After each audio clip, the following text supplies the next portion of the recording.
السلام علیکم ورحمۃ اللہ وبرکاتہ۔ بہت سے لوگ ہم سے یہ سوال کرتے ہیں کہ آپ ہمیں بتائیے جو یہ بریلوی اور دیوبندی اختلاف ہے یہ پہلے کن لوگوں نے شروع کیا؟ کیا یہ پہلے فتنہ بریلیوں نے اٹھایا یا دیوبندیوں نے اٹھایا؟ جو اختلاف ہے بریلیوں اور دیوبندیوں کے درمیان، پہلے یہ اختلاف کن لوگوں نے شروع کیا؟ اس پر میں چند باتیں آپ حضرات کی خدمت میں رکھوں گا، جس سے آپ کو یہ بات مکمل طور پہ معلوم ہوگی کہ جو یہ بریلیوں اور دیوبندیوں کا اختلاف ہے یہ پہلے کن لوگوں نے شروع کیا۔ آپ سب حضرات کو یہ بات معلوم ہوگی کہ دارالعلوم دیوبند کی بنیاد 1866 میں رکھی گئی تھی۔ یہ تاریخ دارالعلوم دیوبند جو کتاب آتی ہے اس میں یہ بات لکھی گئی ہے کہ دارالعلوم دیوبند کی بنیاد 1866 میں رکھی گئی تھی۔ یہاں تک تو بات سمجھ میں آ گئی کہ دارالعلوم دیوبند کی بنیاد 1866 میں رکھی گئی۔ اب مسئلہ یہ ہے کہ فتنہ کب شروع ہوا؟ فتنہ شروع ہوتا ہے 1904 میں۔ کب فتنہ شروع ہوتا ہے؟ 1904 عیسوی میں، جب مولانا احمد رضا خان صاحب بریلوی ایک کتاب لکھتے ہیں جس کا نام ہے حسام الحرمین۔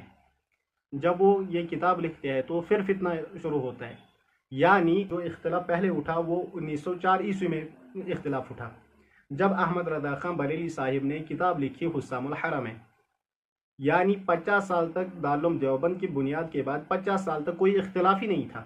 اختلاف کب شروع ہوا؟ اختلاف شروع ہوا 1904 میں، یعنی دارالعلوم دیوبند کے قیام کے بعد، دارالعلوم دیوبند کی بنیاد کے بعد 50 سال کے بعد اختلاف شروع ہوا، اور اختلاف اٹھایا مولانا احمد رضا خان بریلوی صاحب نے پہلے۔ چھوڑیے، یہ تو باہر کی باتیں تھی۔ آئیے کشمیر پہ۔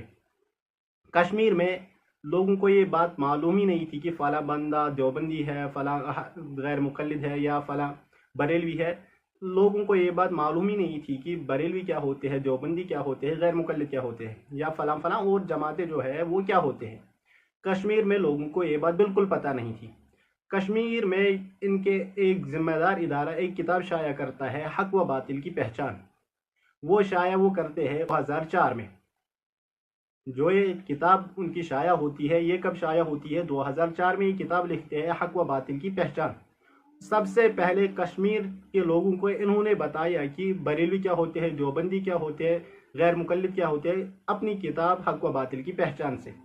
اور جب انہوں نے وہ حق و باطل کی پہچان لکھی کتاب، تو اس کے بعد وہ مفت تقسیم کی کہ لوگوں کو ہم بتائیں گے کہ فلاں دیوبندی ہے، فلاں غیر مقلد ہے، فلاں بریلوی ہے، ہم لوگوں کو یہ بات بتائیں گے۔ انہوں نے یہ بات پہلے کشمیر میں اٹھائی ہے۔ اب انصاف کے ساتھ آپ لوگ مجھے یہ بات بتائیے کہ یہ لوگ کہتے ہیں کہ عرفان نے فتنہ شروع کر دیا، عرفان فلاں مولوی صاحب کے خلاف بولتا ہے، فلاں مولوی صاحب کے خلاف بولتا ہے، عرفان نے فتنہ شروع کر دیا۔ لیکن اگر آپ دیکھو گے تو 2004 میں میں پیدا بھی نہیں ہوا تھا، یعنی 2004 میں میں پیدا بھی نہیں ہوا تھا۔ 2006 میں میری پیدائش ہے، تو 2004 میں انہوں نے کتاب لکھی حق و باطل کی پہچان، جس سے انہوں نے اختلاف اٹھایا۔